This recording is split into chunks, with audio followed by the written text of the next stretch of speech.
16절에 이렇게 시작하죠. 이 세대를 무엇으로 비유할꼬? 비유컨대 아이들이 장터에 앉아 제 동물을 불러 가로되 우리가 너희를 향하여 피를 불어도 너희가 춤추지 않고 우리가 애국하여도 너희가 가슴을 치지 아니하였다 함과 같도다. 이렇게 하시면서 말씀을 시작합니다. 어린 아이들에 대한 비유의 말씀을 이제 시작하는데 피리를 불어도 춤추지 않고 그리고 애국하여도 가슴을 치지 않는다라고 하는 어린 아이들에 대한 이 비유는 먼저 어린 아이들이 소꿉장난을 하잖아요. 그 소꿉장난 하면은 뭐 부부놀이도 하고 그다음에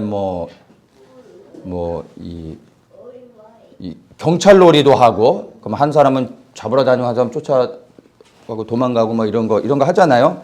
마찬가지 이 유대 시대에 어린아이들이 소꿉장난을 하는데 뭘 하냐면 장례식 놀이를 하고 그다음에 결혼식 놀이를 하는 겁니다. 결혼식 놀이를 할 때는 막 이제 피리를 불면 막 좋아하는 거죠. 기뻐하고 즐거워하는 거예요. 결혼식장에서 기뻐해야 되잖아요. 그러면 이제 야 우리 장례식 놀이 하자 하면은 막 슬퍼하면은 같이 통곡하고 막 울어줘야 되는 거예요. 그런데 결혼식 놀이를 하는데 웃어야 되는데 안 웃는 거예요. 그러면 놀이가 되겠습니까? 안 되잖아요.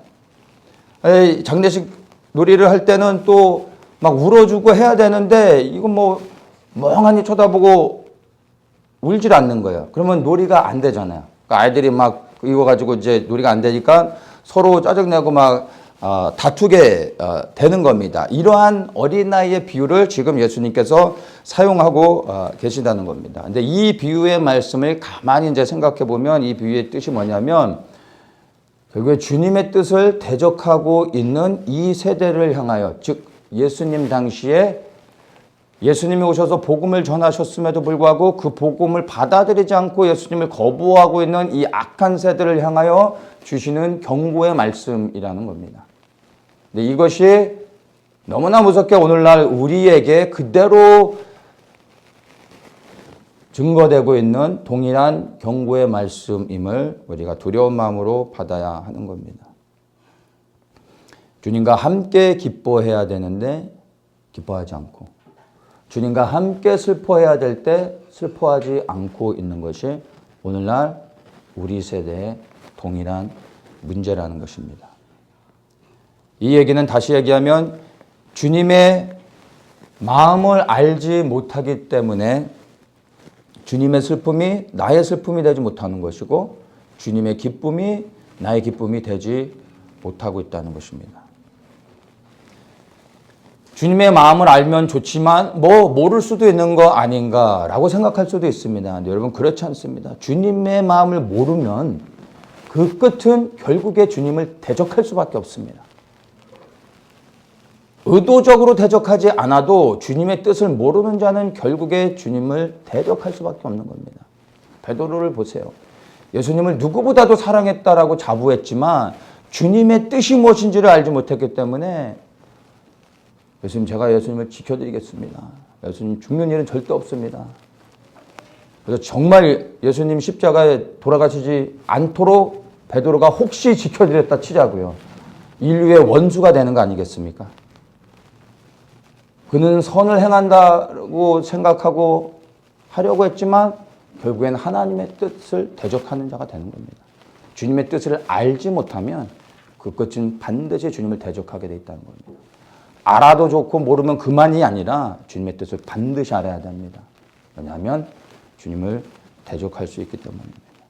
그래서 이 말씀이 사실은 이 비유의 말씀이 오늘 우리에게 주시는 너무 두려운 말씀이라는 것입니다. 여러분은 주님의 뜻을 알고 있습니까? 모른다 치면 그럼 주님의 뜻을 알려고는 노력하고 계십니까? 주님의 뜻을 알지 못하는 것으로 인하여 여러분 안에 두려움이 있으십니까? 주님의 뜻 아는 것보다 주식이 어떻게 바뀌는지 집값이 올라가는지 그냥 내 삶에 눈에 보여지는 것이 더 바쁘고 그런 것으로 정신이 팔려서 주님의 뜻을 알 겨를이 없으십니까? 분명히 아셔야 됩니다. 이 땅에서 영원히 살 것처럼 살아가지만 찰나라는 것입니다. 결국엔 다 가야 되는 겁니다. 그리고 영원히 살게 됩니다.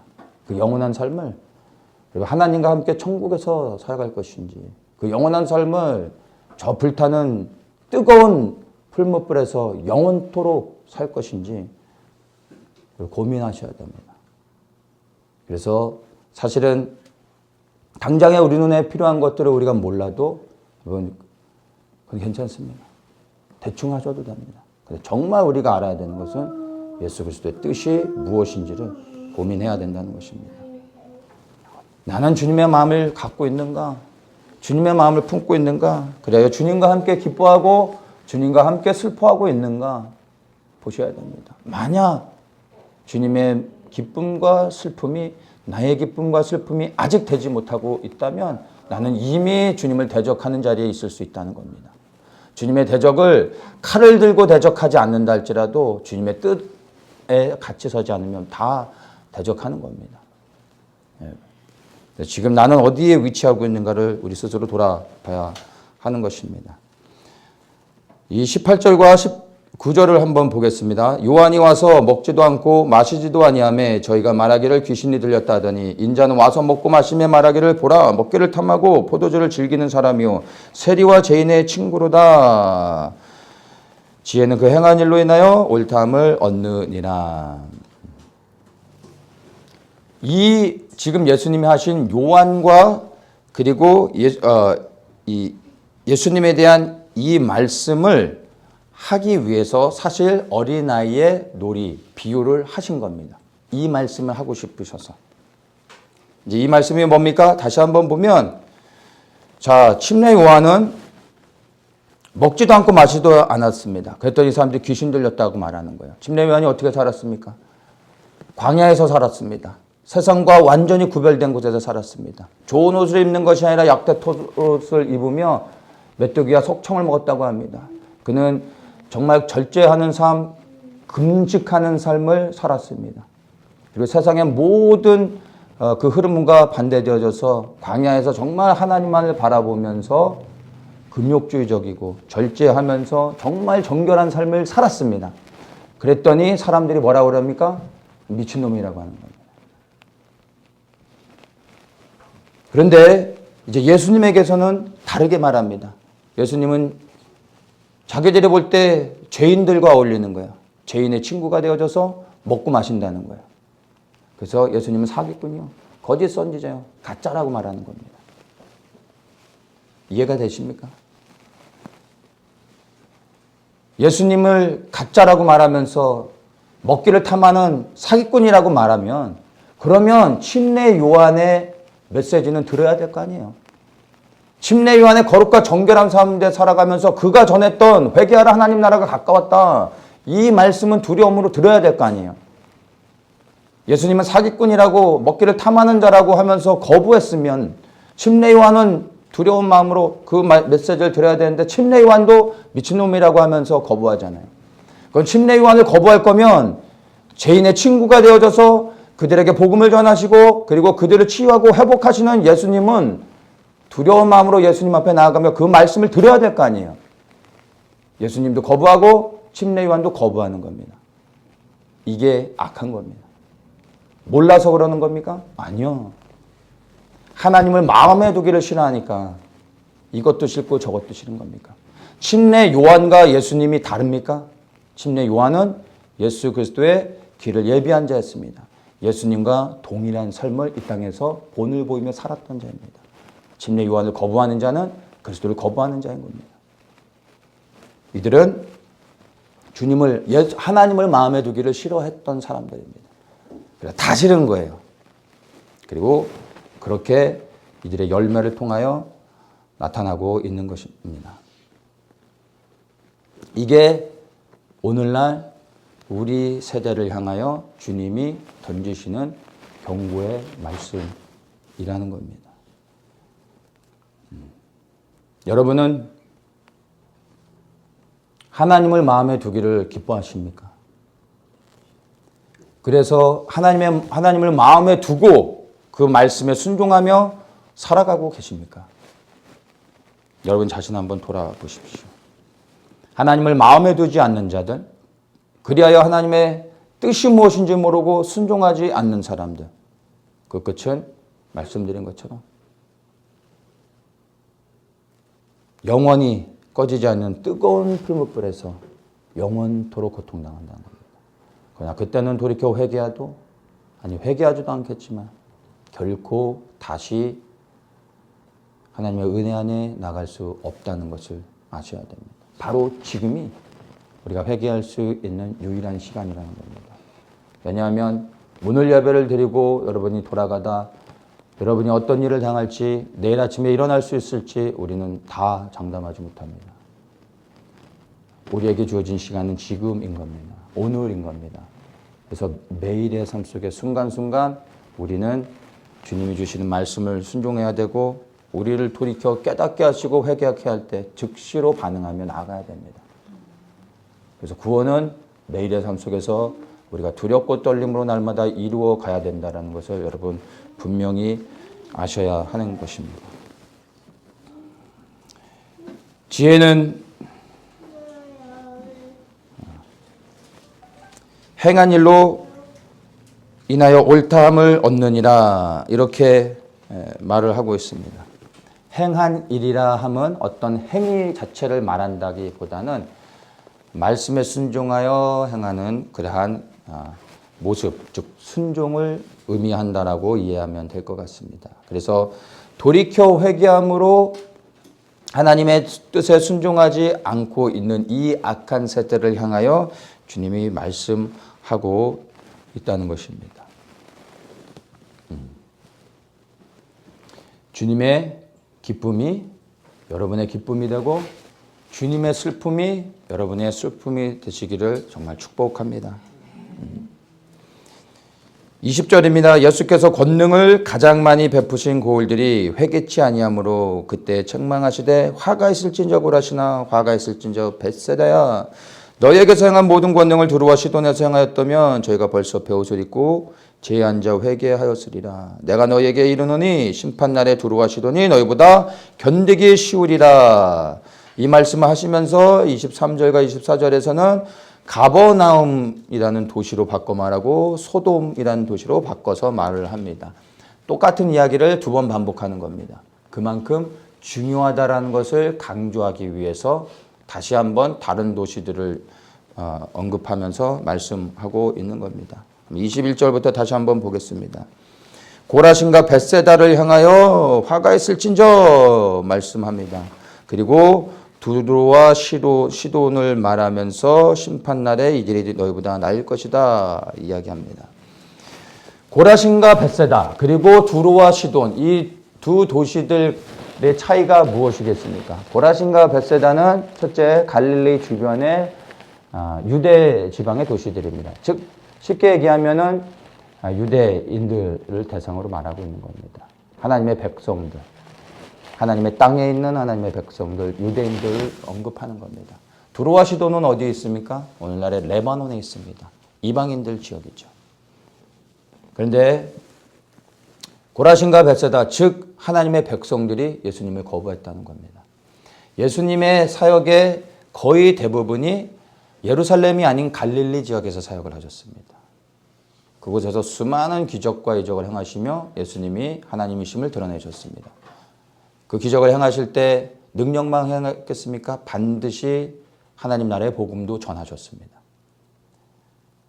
갈릴리 사람들이 가장 많이 예수님을 보았고 가장 많이 능력을 경험했고 가장 많이 복음을 들었습니다. 그런데도 가장 많이 예수님을 거부했던 자들이 갈릴리 사람들인 겁니다. 고라신과 벳세다 사람이에요. 가버나움이라는 겁니다. 그런데 오히려 예수님이 때로는 이방 지역 두루와 시돈에도 가서 복음을 전하신 적이 있습니다. 근데 놀랍게 이 이방인들은 예수님이 가셔서 말씀 한번 전해주고 한번 능력을 행할 때 수많은 사람들이 돌아와 이방인들이 예수님께 나와 예수님을 영접하며 회개하고 돌이켜 생명 얻는 역사가 있었습니다.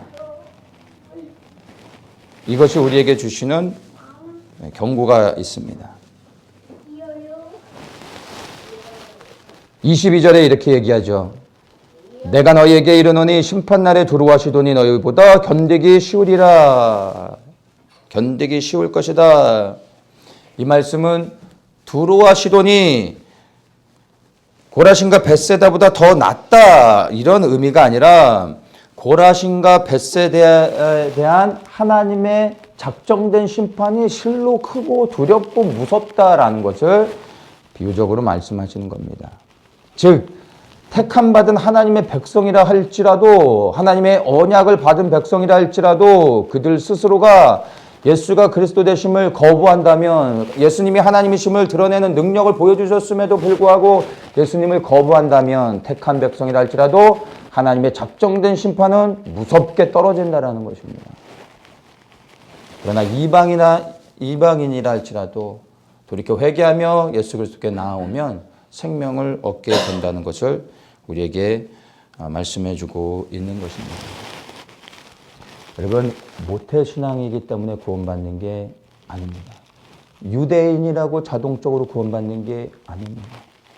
출애굽한 모든 백성들이 어떻게 됐습니까? 대부분 다 죽었습니다. 여호수아 갈렙만이 들어갑니다. 모태신앙이지만 지옥에 갈 사람들이 너무나 많습니다. 직분자가 구원을 받습니까? 목사가 구원을 받고 장로와 권사가 구원을 받는다면 무슨 수를 쓰더라도 돈을 주고서라도 직분을 사야 됩니다. 구원을 받는 게 확실하다면 돈을 들여서라도 반드시 직분을 사야 됩니다. 근데 그렇게 되어지는 게 아니라는 겁니다. 내가 목사이기 때문에 장로기 때문에 구원받는 게 전혀 아니라는 겁니다. 헌금을 많이 했기 때문에 봉사를 너무 열심히 했기 때문에 한때는 내가 정말 뜨겁게 주님을 섬겼었던 그 경험이 있기 때문에 내가 회개할 때 눈물 정말 많이 흘리고 짜릿하게 성령의 체험을 해봤기 때문에 구원받는 게 아니라는 겁니다. 구원은 현재 시제입니다. 지금 두렵고 떨림으로 매일의 삶 속에서 주님의 말씀에 순종하며 내 삶을 돌이켜 늘 그리스도께 맞추며 한 걸음 한 걸음 나아가는 사람이 구원을 향하여 가까이 가는 것입니다. 그래야 구원은 이루었다라고 말하는 것이 아니라 이루어 간다라고 말하는 것입니다. 우리의 인생이 완전히 멈춰지고 주님 앞에 서기 전까지 어느 누구도 나는 구원받았습니다 라고 말할 수 없습니다. 우리가 받은 구원은 죄와 사망의 권세부터 자유를 얻어 이제 주님을 섬길 수 있는 그 은혜를 입은 것이 우리가 받은 구원이라는 겁니다. 이 자유의 구원을 가지고 이제 우리는 우리의 삶을 그리스도께 스스로 굴복시키며 나 자아를 부인하면서 순종하며 매일의 삶 속에서 나와 싸우며 그리고 한 걸음 한 걸음 나아가는 것입니다. 그래야지만 구원을 받는다는 것을 여러분 반드시 기억을 하셔야 됩니다. 이러한 말씀을 김 집사가 들어야 되고 저 최 집사가 들어야 될 것 같고 우리 옆집 사람이 들어야 될 것 같다고 생각하시면 안 되고 이 말씀이 나와 여러분 여기 있는 내 자신이어야 된다는 것을 여러분 기억하셔야 됩니다. 이곳에서 저를 비롯해서 이 말씀 앞에서 자유할 수 있는 사람은 아무도 없습니다. 여러분의 영혼은 안전하십니까? 결코 그렇지 않습니다. 남일이 아니라 내 코가 속자인 겁니다. 나는 지금 정말 두렵고 떨린 가운데 하나님께 순종하며 구원을 이루어가고 있는지 여러분 한번 스스로를 돌아보십시오. 25절을 보겠습니다. 23절과 24절은 똑같은 말씀을 반복하고 있고요. 자, 25절에 이렇게 얘기합니다. 그때 예수께서 대답하여 가라사대 천지의 주제이신 아버지여 이것을 지혜롭고 슬기 있는 자들에게는 숨기시고 어린아이들에게는 나타내심을 감사하나이다. 옳소이다. 이렇게 된 것이 아버지의 뜻이니이다. 내 아버지께서 모든 것을 내게 주셨으니 아버지 외에는 아들을 아는 자가 없고 아들과 또 아들의 소원대로 계시를 받은 자 외에는 아버지를 아는 자가 없느니라. 이 말씀이 여러분들에게 어떻게 이 문맥이 다가오십니까? 24절에 심판날에 소돔 땅이 너희보다 견디기 쉬울 것이다 라고 얘기하시고 그 다음에 그 문맥이 어떻게 이해됩니까? 그때 예수께서 대답하여 가라사대 이렇게 연결됩니다. 뭔가 좀 이상하지 않습니까? 뭔가 좀 이상하지 않습니까? 심판날에 소돔 땅이 너희보다 견디기 쉬울 것이다 이렇게 얘기했는데 그때에 예수께서 대답하셨다는 겁니다. 그때는 언제를 얘기하는 겁니까? 그 무엇을 대답하셨다는 겁니까? 이 22절부터 해서 쭉 연결되는 24절까지의 문맥과 25절의 문맥이 사실은 이게 자연스럽게 연결이 안 되고 있습니다. 별로 관심이 없으신 것 같은데 25절의 말씀은 지금의 이 흐름의 문맥 안에서 한 문맥으로 연결되지 않습니다. 그러면 여기서 그때는 언제이고 그리고 예수님이 무엇에 대한 대답이신지를 우리 누가복음 10장 말씀을 한번 보겠습니다. 누가복음 제 10장에 보면 예수님께서 둘둘씩 짝을 지어가지고 70명의 예수님의 제자들을 파송해서 보내시는 장면이 있습니다. 그래서 예수님께서 예수 이름의 권세와 능력을 부어하여 주셔서 병을 고치고 치유하는 권세를 주시고 나아가 하나님 나라의 복음을 전파하게 하십니다. 그래서 가는 곳마다 하나님의 평강을 선포케 하시고 하나님 나라가 너희에게 가까웠다라고 전하게 하실 뿐만 아니라 모여진 사람들의 병과 연약함을 치유하고 귀신을 쫓아내는 사역을 예수 그리스도의 이름으로 행하도록 하였던 겁니다. 그리고 17절에 보면 이제 70인이 기뻐 돌아와 가로되 주여 주의 이름으로 귀신들도 우리에게 항복하더이다 하고 돌아와서 보고를 하는 겁니다. 근데 그 보고가 뭡니까? 놀라고 있는 거예요. 이 배경 안에서 이제 예수님이 이 제자들이 돌아와 보고하면서 주의 이름으로 귀신들도 우리에게 항복했습니다 라고 막 흥분해서 보고할 때 예수님이 21절에 이때에 예수께서 대답하여 가라사대 하시면서 우리가 아까 읽었던 본문의 말씀을 연결시켜서 나가고 있는 겁니다. 그래서 이것을 누가복음 10장 17절부터 이해를 해야 됩니다. 제자들이 이제 돌아와서 주의 이름으로 귀신들이 우리에게 항복했습니다라고 흥분하면서 보고를 하죠. 제자들이 놀란 겁니다. 왜냐하면 그 전까지는 늘 예수님이 사역을 하셨습니다. 제자들은 옆에서 들러리였습니다. 그냥 구경만 하면 되는 거였습니다. 딱히 뭐 그들이 할 것도 없죠. 할 수 있는 것도 없었습니다. 예수님이 복음을 전하고 예수님께서 명하시면 귀신이 다 떠나갔던 겁니다. 제자들은 박수치고 따라만 다니면 다였습니다. 그런데 예수님께서 처음으로 이 제자들 둘둘 짝을 지어 보내고 예수 그리스도의 이름의 권세와 능력을 주시고 똑같은 일을 하게 하셨던 겁니다. 근데 제자들이 가서 진짜로 복음을 전했더니 예수님이 전하셨던 그 복음을 전했더니 수많은 사람들이 돌아와 회개하며 예수님을 믿는 거예요. 당황스러운 거죠. 그러다가 병든 사람들 위해 손 얹어 예수 이름으로 기도했더니 막 낫는 거예요. 귀신을 쫓아냈더니 진짜 떠나가는 거예요. 이게 나도 되네. 예수님만 되는 게 아니네 하면서 자기들도 하면서 놀라는 거예요. 너무 놀라면 서로 당황하니까 표정은 안 좋겠죠. 근데 이게 우리도 되는 거네 하고 예수님께 돌아와서 이제 막 마음에 있는 걸 다 얘기하는 겁니다. 예수님, 우리도 되던데요. 놀라운 일이 일어났습니다 하고 예수님께 이러한 것들을 보고하는 겁니다. 그랬더니 예수님이 이 제자들의 대답에 대해서 말씀하고 있는 겁니다. 주의 이름으로 귀신들도 항복합니다. 이 말씀의 의미는 예수 이름 안에 있는 권세와 능력을 제자들이 사역을 하며 사역 현장에서 비로소 깨달았다는 겁니다. 근데 예수 그리스도 이름 안에 있는 능력과 권세라는 것은 이름 자체에 어떤 권세가 있다라기보다는 잘못하면 이게 이제 부적으로 가버리는 겁니다.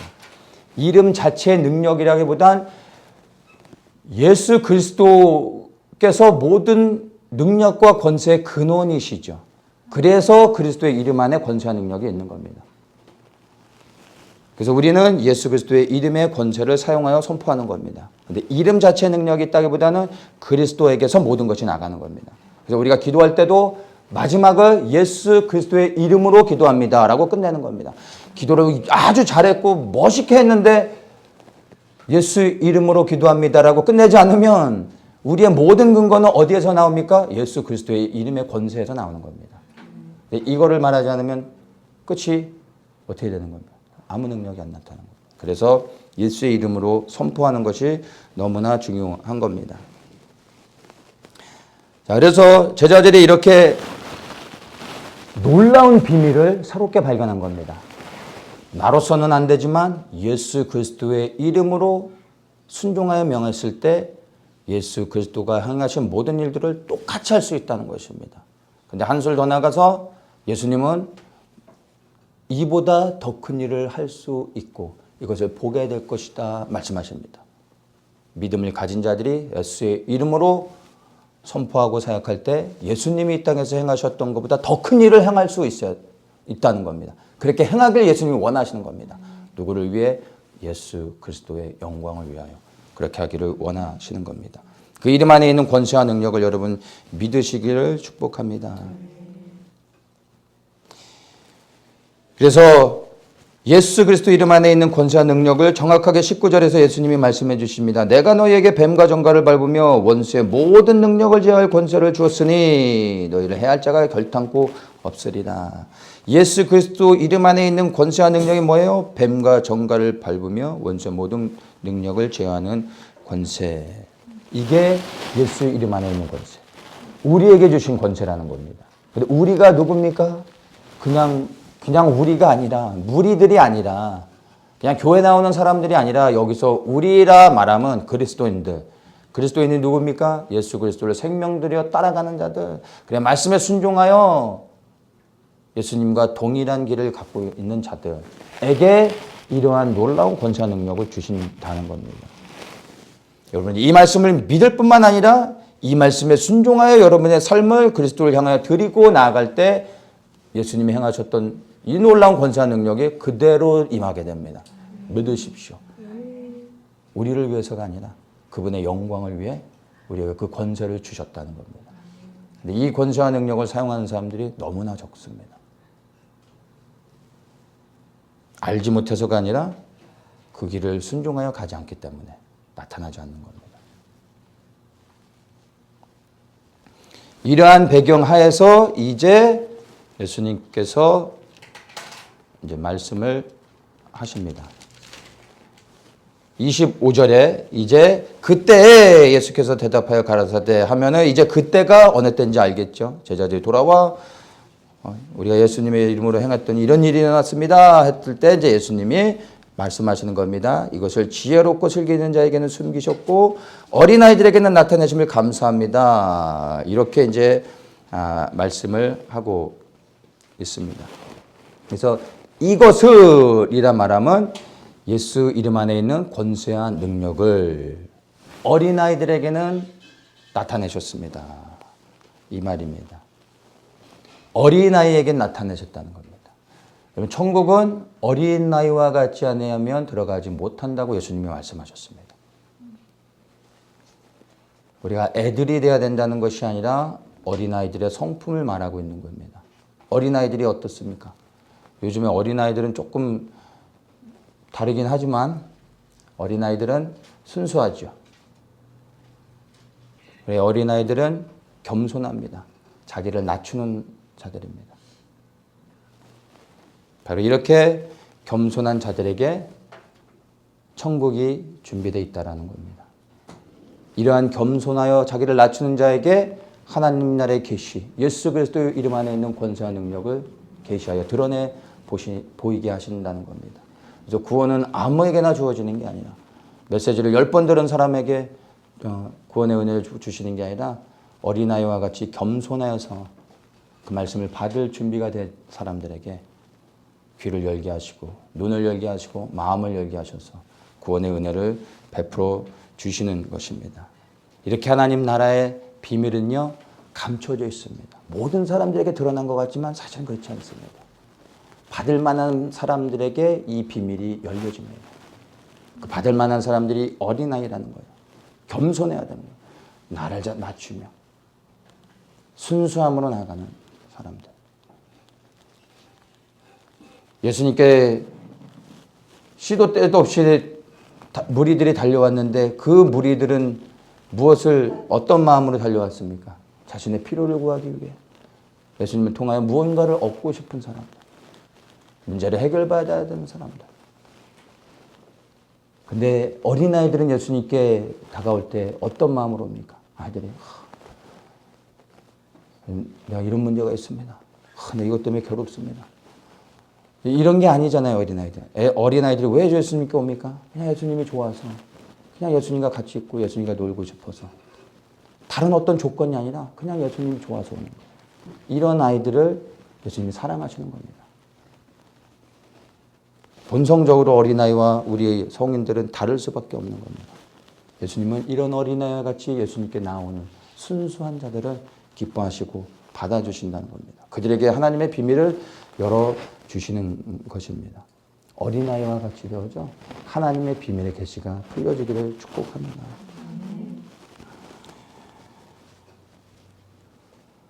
27절에 내 아버지께서 모든 것을 내게 주셨으니 아버지 외에는 아들을 아는 자가 없고 아들과 또 아들의 소원대로 계시를 받은 자 외에는 아버지를 아는 자가 없습니다. 아버지만 예수님이 누구인지를 당연히 아시죠.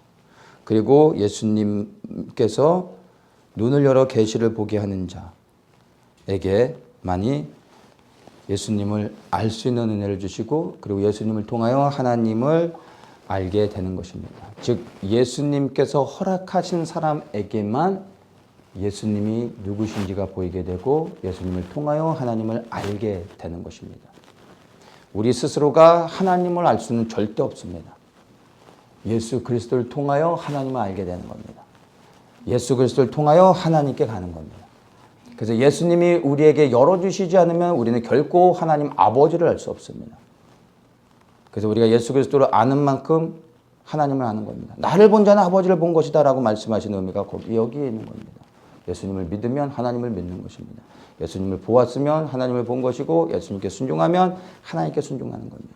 그래서 예수님께서 그 사랑할 만한 자들에게 눈을 열어주시는 것, 계시를 열어주셔서 예수가 그리스도임을 알게 하시고 그리스도를 통하여 하나님을 보게 하시는 겁니다.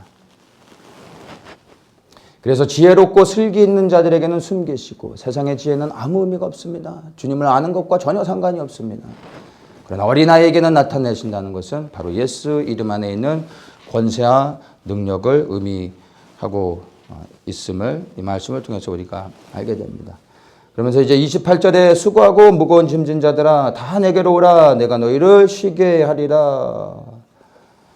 수고하고 무거운 짐진 자들이 얼마나 많습니까? 우리도 알게 모르게 짐을 지고 살아가고 있지 않습니까? 근데 예수님이 이런 자들을 향하여 말씀하십니다. 다 오라 내게 다 오라. 10명만 와야 된다. 내가 11명까지는 감당이 안 된다라고 하지 않으시고요. 다 오라고 말씀하십니다. 그리고 다 쉬게 해주겠다고 말씀해 주십시오. 그런데 누가 예수님께 나아갑니까? 수고하고 무거운 짐을 가진 자들은 너무나 많은데 이 사람들이 다 예수님께 갑니까? 아니죠. 누가 예수님께 나아가겠습니까? 예수님을 믿는 자. 예수님 앞에 나갈 때 그 모든 짐을 내려놓고 자유케 해주신다는 것을 믿는 자가 그 짐을 가지고 주님 앞에 나갈 수 있는 겁니다. 다 오라고 하셨지만 다 가지 않는 이유가 예수님을 믿지 못하기 때문입니다. 많은 사람들이 예수님을 믿는다라고 말을 합니다. 그런데 믿는다라고 말하지만 실제 예수님 앞에 나아가 자신의 짐을 다 내려놓지 못하고 있다는 겁니다. 그게 믿는다라고 말하고 살아가는 많은 그리스도인들의 문제인 겁니다. 예전에 택시가 그렇게 흔치 않은 시절에 어느 할머니가 시골에서 택시를 탔대요. 택시에다가 쭉 가다가 뒤를 돌아보니까 이 할머니가 짐을 머리에 택시에 앉아서 이렇게 이고 있더래요. 할머니 짐 내려놓으세요 그랬더니 아유 택시에 탄 것도 미안한데 짐까지 내려놔요. 그래서 그냥 머리에 이고 가시더래요.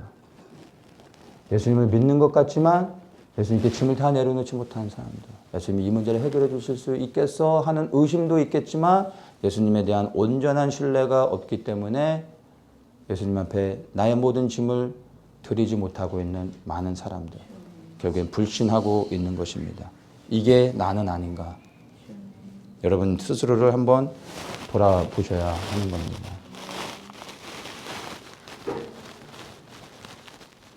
우리에게 정말 개개인마다 우리 인생의 짐은 다 다르겠지만 누가 더 무겁고 누가 더 크냐는 중요하지 않습니다. 각자의 인생에 무거운 짐들이 다 있습니다.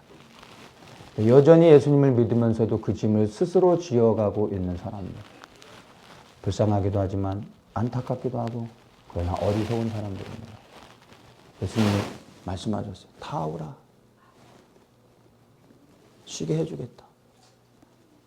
근데 쉬지 못하고 있는 많은 사람들. 여러분의 짐을 가지고 지금 즉시로 주님 앞에 가셔서 고백하고 드리고 자유케 되십시오. 이 주님의 말씀은 진리입니다. 그 짐을 주님 앞에 드리면 주님께서 다 걷어가십니다. 정말 진리 안의 자유함을 누리실 수 있습니다. 이것은 예수님을 마음 중심 가운데 진정으로 믿는 자에게만 일어나는 놀라운 은혜의 역사라는 걸 여러분 아셔야 됩니다. 여러분의 믿음을 테스트하며 주님 앞에 이렇게 드리시기를 축복합니다. 29절에 나는 마음이 온유하고 겸손하니 나의 멍에를 메고 내게 배우라. 그러면 내 마음이 쉼을 얻으리라. 나의 멍에를 메고 내게 배우라 말씀하십니다. 여러분 이 멍에를 매는 거를 아십니까? 이 멍에를 어떻게 매는지. 이제 두 마리의 소가 이제 틀을 짜서 목에다 이렇게 매죠. 그걸 멍에라고 하는데, 이 멍에를 맬 때는 규칙이 있습니다. 그냥 아무 소나 둘이 짝져가지고 그냥 매는 게 아닙니다. 그러면 소들이 한 놈은 이쪽으로 가고 한 놈은 저쪽으로 가고 한 놈은 가는데 한 놈은 쓰고, 이게 차라리 한 놈만 가지고 끄는 게 낫지 더 힘듭니다. 그래서 이 멍에를 씌우고 밭을 갈기도 하고 멍에를 씌우고 수레를 끌기도 하고, 그래서 둘이 짝을 지면 훨씬 수월하죠. 그래서 이 멍에를 매게 하는데 힘센 소 두 마리를 끌게 하는 게 아닙니다. 한쪽 소는 노련한 소를 두고 그 반대쪽에는 이제 멍에를 처음 매는 소를 같이 매게 합니다. 이 노련한 소보다는 힘이 약한, 이제 멍에를 아직 매보지 않아서 어떻게 이 멍에를 매는지 잘 모르는 초보자를 두는 겁니다. 그러면 이 노련한 소가 경험이 많으니까 언제 가야 될지, 언제 턴해야 될지, 언제 세워야 될지 다 아는 겁니다. 이 처음 멍에를 매는 소는 그저 옆에 있는 노련한 소를 따라 가는 겁니다. 그래서 둘이 매는데 사실 이 옆에 있는 멍에를 처음 매는 소는 굉장히 가볍습니다. 왜냐하면 이 옆에 있는 노련한 소가 대부분 다 끌어주기 때문에. 예수님이 매라고 하신 멍에는 이거입니다. 내가 멍에를 끌고 가고 너는 내 옆에 붙어 있기만 하면 된다는 겁니다. 그래서 나의 멍에를 매라라고 말씀하고 있습니다. 누구의 멍에를 매라고요? 나의 멍에를 매라는 겁니다. 너의 멍에를 매라라고 하지 않습니다. 저 옆집의 멍에를 매라라고 하지 않고 나의 멍에를 매라고 합니다. 왜냐하면 예수님과 함께 멍에를 매야 그 멍에가 쉬운 겁니다. 저와 여러분이 같이 멍에를 매면 인생이 서로 피곤해지기 시작하는 겁니다. 예수님과 여러분이 함께 매야 되는 겁니다. 저도 예수님과 함께 매는 겁니다. 에레미야가 3장 27절에 이렇게 말합니다. 사람이 젊었을 때 멍에를 매는 것이 좋으니 혼자 앉아서 잠잠할 것은 주께서 그것을 메우셨습니다. 젊었을 때 멍에를 매는 게 좋다고 말합니다. 근데 그 멍에를 내가 씌웠다라고 말씀하고 계십니다. 멍에는 우리 예수님이 씌우는 겁니다. 그 씌우는 멍에를 거부하지 마십시오. 우리를 자유케 하는 겁니다. 진리를 인도하는 겁니다. 이 말씀은 젊어서 고생은 사서 하는 거니까 고생 좀 해보라 이런 의미가 전혀 아니라는 겁니다. 이 말은 젊어서부터 예수님의 멍에, 즉 내가 지어야 될 나의 십자가를 지고 예수 그리스도와 함께 동행해야 된다는 겁니다. 그게 우리가 그리스도와 함께 매는 멍에인 것입니다. 그러면서 30절에 이는 내 멍에는 쉽고 내 짐은 가벼움이다 라고 말씀하고 있습니다. 이 말씀이 이제 이해가 되실 겁니다. 그리스도와 함께 매는 멍에이기 때문에 가벼운 겁니다. 나 혼자 메고 가면 가벼운 게 아닙니다. 저와 여러분이 메고 가면 같이 못 가는 겁니다. 근데 그리스도와 함께 매면 같이 갈 수 있습니다. 끝까지 갈 수 있는 겁니다. 그래서 이 멍에는 그리스도와 반드시 매야 되는 것입니다. 여러분의 멍에를 매서는 안 됩니다. 그리스도의 멍에를 매야 된다는 겁니다. 스스로 예수님을 위해 산다고 하면서 예수님이 지라고 하지도 않은 멍에를 스스로 지고 가면서 이게 예수님이 나에게 지어준 멍에라고 착각하면서 힘들게 살아가는 사람들도 많이 있습니다. 대책이 없어요. 돌아보셔야 됩니다. 내가 그리스도의 멍에를 메고 있는가? 내 스스로 자원하여 주님이 허락하시지도 않은 멍에를 메고 있는가? 주님의 일을 많이 하는 게 멍에를 매는 게 아닙니다. 주님의 뜻에 순종하는 게 멍에를 매는 겁니다. 내가 얼마나 주님을 열심히 외적으로 섬기고 있느냐, 얼마나 많은 일을 하고 있느냐, 얼마나 많은 시간을 드리느냐, 뭐 이런 게 중요한 게 아니라 본질적으로는 내가 그리스도의 말씀에 순종하고 있는가를 보셔야 되는 겁니다. 주님과 함께 매는 멍에만이 나를 가볍게 합니다. 그리고 즐겁게 맬 수 있습니다. 그러면 이제 주님께서 나에게 매라 하신 그리스도의 멍에가 무엇인지를 여러분 신중하게 고민하셔야 됩니다. 왜냐하면 이 멍에를 매야, 함께 매야 여러분 생명의 길로 갈 수 있습니다. 나 혼자서는 결코 생명의 길의 그 끝자락에 있는 영원한 생명을 얻을 수 없습니다. 스스로 그 생명의 길을 찾아갈 수 없습니다. 그리스도와 함께 가야 그 생명의 길을 따라 그 생명의 문으로 들어가게 되는 겁니다. 그래서 그리스도와 함께 멍에를 매야 되는 겁니다. 내가 매야 될 그리스도의 멍에가 무엇인지를 여러분 신중하게 고민해 보십시오. 그 멍에를 메고 나는 예수님을 따라가고 있는가?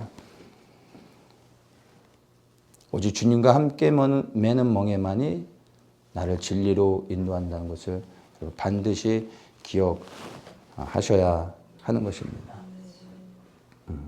그리고 그리스도와 함께 매는 이 멍에는 나를 억누르고 힘들게 하고 나를 낙심케 하고 원망과 불평을 하게 하는 것이 아니라 즐겁고 기쁘고 그리고 감사함으로 헌신할 수 있게 하는 것이라는 걸 아셔야 됩니다. 주님을 섬기는 것이 여러분을 낙심케 하고 힘든 것이 있습니까? 혹 주님과 함께 매지 않는 멍에일 수 있음을 기억하시고 여러분의 삶을 다시 한번 돌이켜 보십시오. 그리고 여러분의 멍에가 아닌 그리스도의 멍에를 다시 지십시오.